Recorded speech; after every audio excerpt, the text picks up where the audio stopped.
नमस्कार समाचार जनवाणी के दर्शकों। जैसा कि आप लोगों को पता है कि हमारी हांसी प्रतिभाओं से भरी पड़ी है। जिस जगह जाओगे कोई ना कोई प्रतिभावान आपको मिलेगा। कहीं गीत लिखने वाले हैं, कहीं डायरेक्टर हैं, कहीं संगीतकार हैं, कहीं कलाकार हैं, एक से एक बढ़ के कलाकार, और हर क्षेत्र में नाम है। बदमाश भी हमारे हांसी के बड़े हाई हैं। तो लेकिन हमारे हांसी के लोग कहाँ तक नाम कर रहे हैं हमें पता नहीं होता। ऐसी ही प्रतिभाओं में से मेरे पास आज एक आदित्य रानोलिया जी हैं, जिन्होंने बॉम्बे फिल्म में इंडस्ट्री के अंदर एक ऐसा नाम कमाया है कि जब आप जानेंगे तो आपको आश्चर्य होगा कि एक साधारण परिवार से निकल के गया लड़का किस तरह से अपना स्थान बनाता है। तो आइए मिलते हैं आदित्य रानोलिया जी से। रानोलिया जी, हमारे समाचार जनवाणी के इस कार्यक्रम में आपका स्वागत है। जी नमस्कार, धन्यवाद। आपने बड़ा ही अच्छा सवाल पूछा है, रोंगटे खड़े कर देने वाला। कि कोई भी बच्चा अपनी मातृभूमि को छोड़ के जाता है किसी दूसरे स्थान, तो बहुत सारी चीज़ें जुड़ी होती हैं और यहाँ से जुड़ी हुई चीज़ें हमें वहाँ सब कुछ सिखाती है कि आपको क्या क्या करना है, किस तरीके से चलना है, कैसे कामयाब होना है। क्योंकि हम लोग ये ज़मीन छोड़ के गए हैं तो हमें ये भी सिद्ध करना है कि इसकी कीमत कैसे चुकानी है, इसका कर्ज कैसे चुकाना है। तो माटी का कर्ज तो एक दिन चुकाना पड़ता है। रानोलिया जी, आपकी जो संस्कार है वो तो आपके बोल ही रहे हैं, तो हम देख भी रहे हैं आपको टाइम टू टाइम। लेकिन मैं एक बात पूछना चाहूँगा, अक्सर हमारे जो नौजवान बच्चे पढ़ने वाले हैं उनमें कई बार कुंठा रहती है। उनको एक अच्छा स्कूल नहीं मिला, एक अच्छा घर, अमीर माँ बाप नहीं मिले, इसलिए वो पीछे नहीं।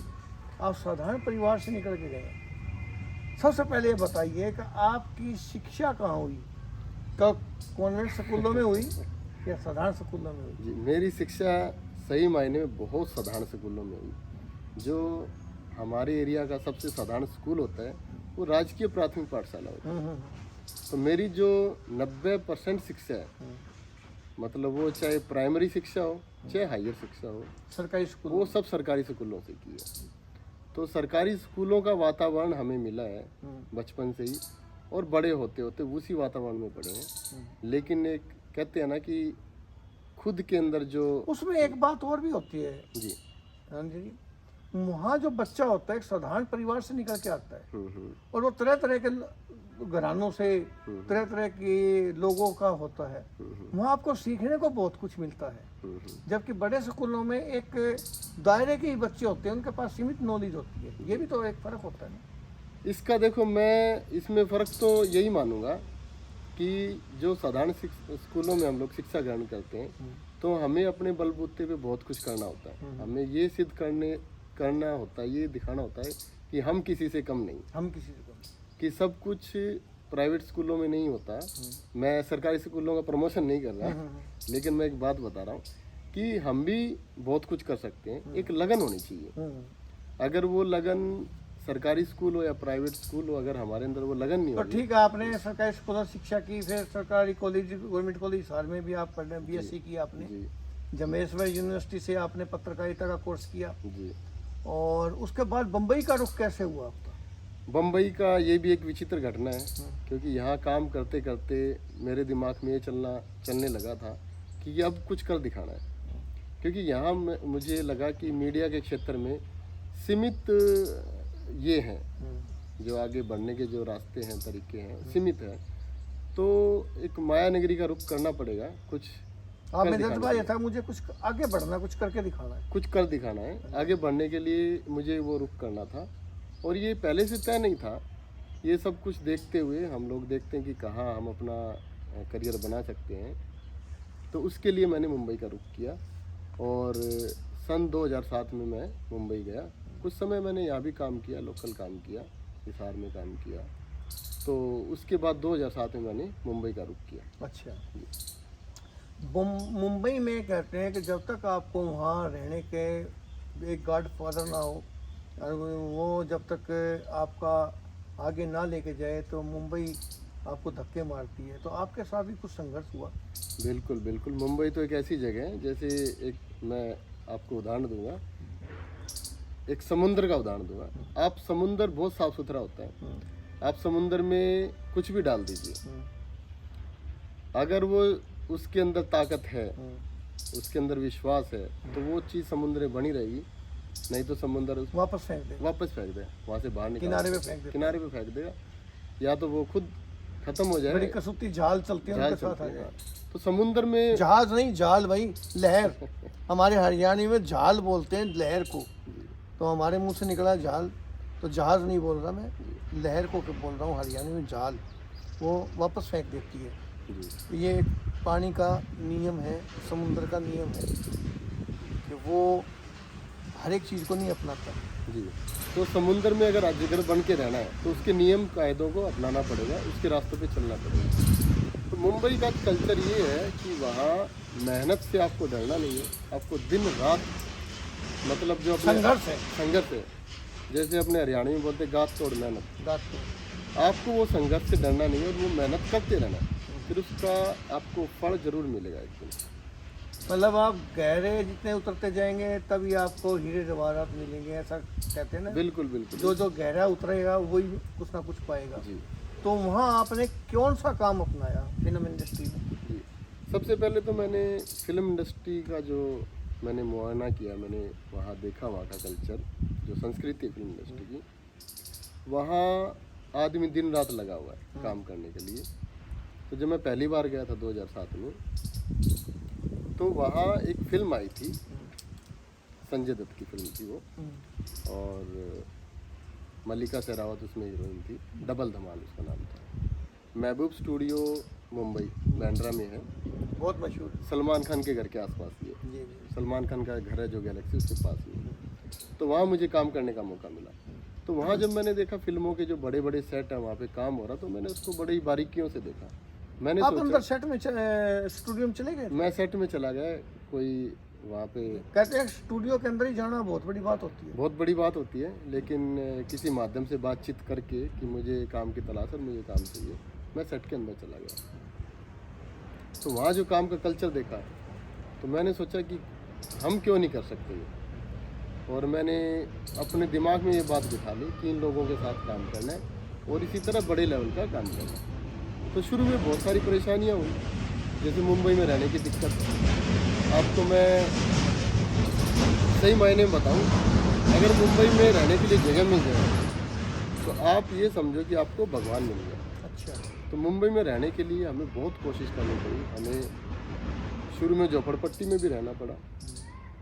बाथरूम में जो लाइनें लगाते हैं, आप टीवी में देखते हो, 50-50 लोगों की लाइनें लगती हैं बाथरूम में, एक के बाद एक का नंबर आता है, तो वो दिन भी देखे हैं। और जो मुंबई की झोपड़पट्टी होती है उसमें एक एक रूम में, उनको खोली बोलते हैं, खोली चाल भी बोलते हैं। हाँ जी। तो एक छोटा सा 8x8 के रूम में कम से कम 4-4 आदमी सोते हैं। हरियाणवी में भैया छोटी सी कोठड़ी, कोठड़ी हरियाणवी में बोलते हैं छोटी सी कोठड़ी। जी बम्बई में चाल या झोपड़पट्टी जैसे बोल रहे हैं। जी। तो उस कोठरी के अंदर बहुत लोग रहते हैं। हम यहाँ अक्सर जो हमारे बिहार से जो लोग आते हैं काम करने वाले, उनको देखा होगा आप लोगों ने, एक छोटे छोटे कमरों में या मील या भट्ठों पे देखा कैसे रहते हैं। ठीक वही स्थिति वहाँ होती है। शुरू ऐसा में ही है ना? बहुत प्रयास करना ऐसा ही पड़ता रहा है। होगा। बिल्कुल बहुत स्ट्रगल करना पड़ता है शुरू में। ये तो आपका रहने का स्ट्रगल था, ये रहने का स्ट्रगल था। काम का कैसे? तो जैसे मैंने बताया कि मुंबई में रहने की अगर जगह मिल जाए तो आपको समझो भगवान मिल गया। तो मैंने वो सोचा कि अब सबसे पहले यहाँ से निकलना है, क्योंकि वातावरण सही होगा तो आपके अंदर सकारात्मकता आएगी और काम में मन लगेगा। तो मैंने किसी न किसी तरीके से काम खोज लिया। अर्निंग कैसे स्टार्ट हुई? अर्निंग की कहानी मेरी ये है कि जब मेरा मुंबई जाना हुआ तो मैं 2 दिन मैंने कसम से सीरियल में काम किया था। एकता कपूर का सीरियल आता था कसम से। क्या सीरियल का नाम था, जब ये सास भी कभी बहू सीरियल चलते थे उसी के साथ साथ कसम से एक सीरियल आता था। नहीं, आप काम क्या करते थे? रोल? जी, उसमें मैं रोल नहीं करता था। हाँ। उसमें मैं सेट क्योंकि डिजाइन। अमूमन ये होता है, मुंबई चला गया, फिल्मों चला गया, भाई हमने कहीं देखा तो रोल तो था। रोल नहीं, उस सीरियल के फिल्म के पीछे बहुत लोग होते हैं काम करने वाले, कलाकार होगा, और वो बहुत उनकी अहमियत होती है, लेकिन हम उनको जान नहीं पाते। वो ये काम कर रहे थे, कौन सा था ये देखिए। जो मैंने वहाँ सेट की चमक धमक देखी, बहुत सारी लाइट लगी हुई है, 50 से ज़्यादा लोग काम कर रहे हैं, डायरेक्टर है, प्रोड्यूसर है, एकता कपूर भी है, एक्टर है। 50 तो वो लोग हो गए जो लेबर में हैं, वहाँ सेट संभालते। 50 कलाकार हो जाते हैं, छोटे रोल बड़े रोल, मतलब 100 लोग। अपना हरियाणवी भाषा में बोले तो ऐसा लगता है जैसे ब्याह मन रहे हैं। ब्याह मन रहे जी जी, तो वैसा फट माहौल रूप रहे था। जी जी, तो वो चमक धमक देखी, मैंने सोचा कि चमक धमक लगाने वाला भी कोई होगा, तो उसको सेट डिजाइनिंग बोलते हैं। अच्छा अच्छा तो बेसिकली मैं मुंबई में अब मैं एक कंपनी चलाता हूँ जिसका नाम है एड मेक इंडिया, और हम सेट लगाने का काम करते हैं, मेरी कंपनी। अब आप समझे कि जो हम फिल्म में महल देखते हैं या बाजार देखते हैं या जो भी है, वो एक सेट लगाया जाता है, न कि वो वहाँ जाके काम करते हैं। और वो ऐसे जो कलाकार लोग हैं वो उसको तैयार करते हैं, वहाँ पे शूटिंग होती है। हमें ऐसा लगता है कि हमारे जो ये हीरो है ये मुंबई अमेरिका के अंदर घूम रहे हैं या किसी गांव में घूम रहे हैं, रेलवे स्टेशन नहीं, वो सब स्टूडियो के अंदर ही तैयार किया जाता है। जी जी जी, जैसे आप अपना घर बनाते हो तो घर में सारी चीज़ें आप लगाते हो, आप उसमें बेडरूम भी बनाते हो, आप उसमें हॉल भी बनाते हो, आप बाथरूम भी बनाते हो, गार्डन भी, सारी चीज़ें।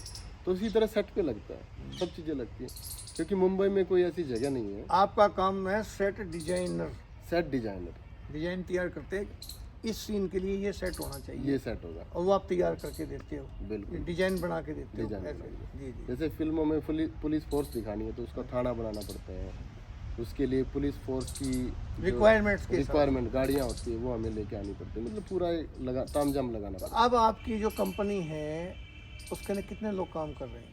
है। अब जो मेरी कंपनी है गोरेगांव में स्थित है, एकदम आप ये लगाई फिल्म सिटी के पास। ये एक गेट पे फिल्म सिटी है और दूसरे गेट पे मेरी कंपनी है, एड मेक इंडिया उसका नाम है। उसमें 50 से ज़्यादा लोग काम करते हैं, वेरी गुड। जो अलग अलग गतिविधियों में शामिल है। मतलब मैंने 50 लोगों को, मुंबई के लोगों को आपने रोजगार दिया। किन किन सीरियल में किन किन फिल्मों के सेट बनाए, जरा हमारे दर्शकों को बताएं कि इन फिल्मों के सेट आपके बनाए हुए हैं, जी, डिजाइनिंग। अभी तक जो बड़ी फिल्में आई हैं वो उनमें उनके नाम मैं आपको बता देता हूँ। बाजीराव मस्तानी आई थी संजय लीला भंसाली की, जी उनके सेट डिजाइन के लिए काम किया है। हाँ जी उसके बाद धूम 3 आई है जी आमिर खान की, उसमें काम किए। जी शाहरुख खान की फिल्म आई है हैप्पी न्यू ईयर, उसमें काम किया है। उसके बाद उनकी अभी रिलीज़ हुई थी हाल ही में जीरो, उसमें काम किया। फिर और भी बहुत सारी फिल्में जैसे दंगल हो गई आमिर खान की, सुल्तान हो गई। दंगल के अंदर जो सेट है वो आपके तैयार किए हुए हैं? जी जी, वो हमारी ये कंपनी हमारी हरियाणवी जो कल्चर आप देख रहे थे ना, वो सेट इन्होंने तैयार किए थे, जहाँ अपने गीता फोगाट की कुश्तियाँ आप देख रहे थे। जी जी, वो भी एक सेट है हाँ जी। उसमें। और आपको एक और बताऊँ, जिस गेट के सामने आप बैठे हो, जी, यहाँ महावीर सिंह फोगाट भी आ के जा चुके हैं क्या हमारे बात है। सामने। बड़ी अच्छी बात है ये तो। यहाँ लगभग 3-4 घंटे हमारे साथ यहाँ रहे थे महावीर सिंह फोगाट, जिनको लेकर के वो दंगल फिल्म बनी थी। तो इस तरह की गतिविधियाँ होती है, जो आपको दिखाई देता है वो सब बनाना पड़ता है। वो चाहे युद्ध का मैदान हो या खेल का मैदान हो, सब बनाना पड़ता है। रियल बहुत कम मिलता है क्योंकि मुंबई में जगह नहीं है। किन किन कलाकारों के लिए आप काम कर चुके हैं, जो नए कलाकार हैं जिनको देखते नौजवान बच्चा? जी, आज के नए कलाकारों में रणबीर कपूर हैं, रणबीर सिंह है, आलिया भट्ट है, अनुष्का शर्मा है और श्रद्धा कपूर है। तो इस टाइप के जो कलाकार हैं जो आजकल नामी ग्रामी है, अर्जुन कपूर है, तो ऐसे कलाकारों के साथ नई पीढ़ी में काम करने आदित्य जी, अब मैं दर्शकों के मतलब उनके दिल में कोई बात चल रही होगी, मेरे मन में आ रही है, वो क्या सोच रहे हैं, मैं एक बात पूछना चाहता हूँ। जी, आप सेट बनाते हैं, डिजाइन किया, आप चले गए दूर, बिल्कुल। क्या जिन कलाकारों के आपने नाम लिए हैं जी, उनको नज़दीक से देखने का भी मौका मिलता है? उनके साथ काम करने का मौका मिलता है। अच्छा। जैसे 2 साल पहले एक फिल्म आई थी ऋतिक रोशन और टाइगर श्रॉफ की, जो जैकी श्रॉफ के लड़के हैं, हाँ जी, हाँ जी। तो उनके साथ मुझे काम करने का मौका मिला। फिल्म का नाम था वॉर, युद्ध। तो उसमें अपने जो सऊदी अरब साइड के लोकेशन है, ईरान इराक, वो लोकेशन दिखाई है। तो टाइगर श्रॉफ का एक डमी पीस बनाना था जो फिल्मों में डुप्लीकेट दिखाते हैं। तो उसके लिए कुछ मशीनें तैयार करनी थी, जो एक साइंस की जो लेबोरेटरी होती है वो दिखानी थी। तो मैंने टाइगर श्रॉफ के साथ 1 हफ्ते तक काम किया। उनके पूरे उनके हाथ मिला के देखा? हाथ मिलाया, गले मिलाया, अरे वाह, उनके शरीर के सारे माप लिए। देख रहे हो आप कि हमारे हाँसी की गलियों से, साधारण परिवार से निकले हुए जो लोग हैं, अपने जज्बे और मेहनत से वहाँ तक पहुँच जाते हैं जिनके बारे में हम कल्पना ही कर सकते हैं, हकीकत हमारे जहन में ही रहती है, कब पूरी होगी। तो आप भी पूरी कर सकते हैं आदित्य की तरह से। जी। तो और जैसे कुछ फिल्मों में मुझे सलमान खान के साथ काम करने का मौका मिला, उनकी फिल्में आई हैं, एक था टाइगर, और अभी भी उनकी एक सीरीज़ आ रही है, एक था टाइगर 3, टाइगर 3 भी बोल सकते हैं। तो बहुत सारी ऐसी चीज़ें होती है जो एक्टर को ज़रूरत होती है फिल्मों में बनानी पड़ती है। जैसे उनकी पर्सनल चीज़ें हो गई जो फिल्मों में दिखाते हैं हम लोग, तो वो हम वहाँ जाके उनसे बातचीत करके और उनके हिसाब से वो चीज़ें बना के देते हैं। जैसे अभी मान लो फिल्मों में अमिताभ बच्चन को कोई मुकुट पहनाना है, एक फिल्म आई थी ठग ऑफ हिंदुस्तान, तो बहुत सारी पर्सनल चीज़ें होती, तो हमें वो एक्टर के साथ मिलना पड़ता है, उनको देखना पड़ता है, डायरेक्टर से बात करनी जैसे पड़ती है। एक दर्जी नाप लेता है, ऐसे ही आपको भी उनके पूरे जिस्म की नाप तोल करनी पड़ती है। जी, इसी तरह से आप कह सकते हो कि पूरा नाप तो करना पड़ता है, पूरी जगह का नाप, तो कलाकारों का नाप। अब ये तो फिल्म हो गई थी, क्या कभी किसी सीरियल के लिए भी आपने बनाए हैं सेट? सीरियल में मैं जब शुरुआत का दौर था तो शुरुआत सीरियल से हुई थी, उसके बाद धीरे धीरे फिल्मों का रुख किया, क्योंकि फिल्मों का व्यापार बड़ा है और कंपनी की जो गतिविधियां हैं वो फिल्मों के कारोबार से जुड़ी है, उसमें ज़्यादा लोगों को रोज़गार मिलता है, ये उसका कारण है। आदित्य जी, अब मुझे ये भी पता चला है कि आप बॉम्बे के साथ साथ हमारे हरियाणा क्षेत्र की तरफ भी रुख कर रहे हैं, जी और ख़ास तौर से हाँसी के लिए भी कुछ करना चाह रहे हैं। बिल्कुल बिल्कुल वो क्या काम है जो आप हाँसी में करने वाले हैं? बिल्कुल बिल्कुल। मेरा आने वाले समय का जो सपना है वो मेरा 3 सपने हैं। एक सपना तो मैं जिस ज़मीन से जुड़ा हूँ उसके लिए मैं कुछ करना चाहता हूँ, मैं कुछ ऐसा समाज के लिए एक ऐसा फिल्म बनाना चाहता हूँ, ऐसा प्रोजेक्ट बनाना चाहता हूँ जो समाज के अंदर जागरूकता लेके आएगी। आप उसको सोशल अवेयरनेस बोल सकते हो या लोगों को जागरूक करने के लिए, जो मतलब समाज को एक आईना दिखाएगी, सोशल मैसेज देगी, वो एक बनाना चाहता हूँ। दूसरा, मैं अपने हांसी शहर के अंदर एक ऐसा स्टूडियो बनाना चाहता हूँ ताकि हम भी अपना कल्चर, फिल्म स्टूडियो जहाँ फिल्में बनेंगी, यही ना? जी जी, जी। तो फिल्म स्टूडियो के माध्यम से हम भी यहाँ काम कर निर्माण सकें। कार्य शुरू हो चुका है इसके ऊपर, तो लगभग उसका निर्माण, जमीन भी आपने ले ली है, जमीन काम ले ली शुरू गई कर है। दिया है। लगभग उसका काम शुरू हो चुका है, अब भूमिका तैयार करनी है कि किधर क्या करना है। तो समय के साथ साथ वो चीज़ें पूरी हो जाएंगी और अभी नक्शे पे है वो चीज़ें। तो कुछ निर्माण हाँसी में भी शुरू हो जाएगा। बिल्कुल बिल्कुल शुरू हो जाए। और तीसरा, कुछ कल्चरल एक्टिविटी है जो मैं यहाँ पे शुरू करना चाहता हूँ, तो आने वाले समय में मैं वो आपको बताऊँगा। तो वो अभी आपके जहन में है जो करना चाह रहे हैं? वो मैप पे कुछ है। मतलब है, हाँसी के लिए आदित्य बहुत कुछ करना चाह रहे हैं, और मैं आपको इसके पीछे एक राज की बात बताना चाहता हूँ। वरना लोग जो होते हैं ना, वो जब इस हवा में चले जाते हैं, अपने शहर, अपने गांव, अपने भाई और परिवार को भूल जाते हैं। आदित्य जी बहुत ही भाग्यवान नौजवान है कि इनके दादाजी, इनका जो बेटा है अपने परदादा को देख रहा है, और ये हर साल गांव में अपने घर में आते हैं, मंडी सैनियान में पूरे परिवार के साथ रहते हैं, महीना के करीब निकालते हैं, काम भी करते हैं साथ में, यहीं बैठे हुए बॉम्बे के लिए और अपने शहर के लिए। उसके पीछे एक रीज़न है, क्योंकि इनकी जो धर्म पत्नी है वो इनको इस काम के लिए प्रेरित करती है कि अपने परिवार और जड़ और ज़मीन से जुड़े रहना है। क्या है, मैं सही है? बिल्कुल बिल्कुल। देखिए, क्या बोलते हैं कि पत्नी, धर्म पत्नी के बिना आप क्या हो। आपके साथ उनका नाम क्या है? उनका नाम सिमी रानोलिया है। हाँ जी, सिमी रानोलिया। जी जी। तो धर्म पत्नी के साथ साथ अगर उनका हाथ मिल जाए, उनका साथ मिल जाए और उनका हाथ मिल जाए, तो मैं बोलता हूँ आप कोई भी काम असंभव नहीं है। जी। तो आशीर्वाद मिलता है जब किसी महिला जो है अपने ससुराल में जाती है और वो अपने बड़े लोगों का आदर मान सम्मान करती है, तो वहाँ से जो ऊर्जा मिलती है उसका कितना लाभ होता है, मैं देख के और सोच करके दंग हूँ। आज के समय में इनके साथ इनकी धर्मपत्नी का इतना सहयोग साथ है, आज ये पूरे परिवार को अपने साथ लेकर के चल रहे हैं। मुंबई में है काम, वहाँ भी कर रहे हैं, यहाँ भी कर रहे हैं, अपने शहर के लिए भी कर रहे हैं। तो आदित्य जी, आने वाले समय हमारे हाँसी के लिए आप क्या कर रहे हैं वो, और हम समय समय पर आपसे बात करते रहेंगे। और मैं हमारे जो दर्शक हैं उनसे यही कहूँगा कि ऐसे लोगों से प्रेरणा लें, आगे बढ़ने का अपने अंदर जज्बा तैयार करें, अपनी जड़ और ज़मीन से जुड़े रहें। जड़ और ज़मीन से जो पेड़ छोड़ देते हैं वो सूख जाते हैं, इसलिए अपनी परिवार से जुड़ कर के आगे बढ़ें तो इससे सफलता प्राप्त करेंगे। एम आई राइट सर? बिल्कुल सही कह रहे हैं सर, आप जैसे लोगों का आशीर्वाद है, बड़े लोगों का आशीर्वाद है, देखो हर आदमी को जोड़ के रखना चाहिए, ये मैं सोचता हूँ। अपनी जड़ों को नहीं भूलना चाहिए, अपनी भूमि को नहीं भूलना बच्चों को साथ लाए हैं मुंबई से और यहाँ घुमा रहे हैं गलियों को, गाँव को, उनको दिखा रहे हैं। देखो मुंबई में ये देखने को नहीं मिलता, तो ठीक है। चाहिए। यहाँ की संस्कृति सिखाना बहुत जरूरी है। आपने हमें ये समय दिया, इसके लिए आपका बहुत बहुत धन्यवाद। नमस्कार।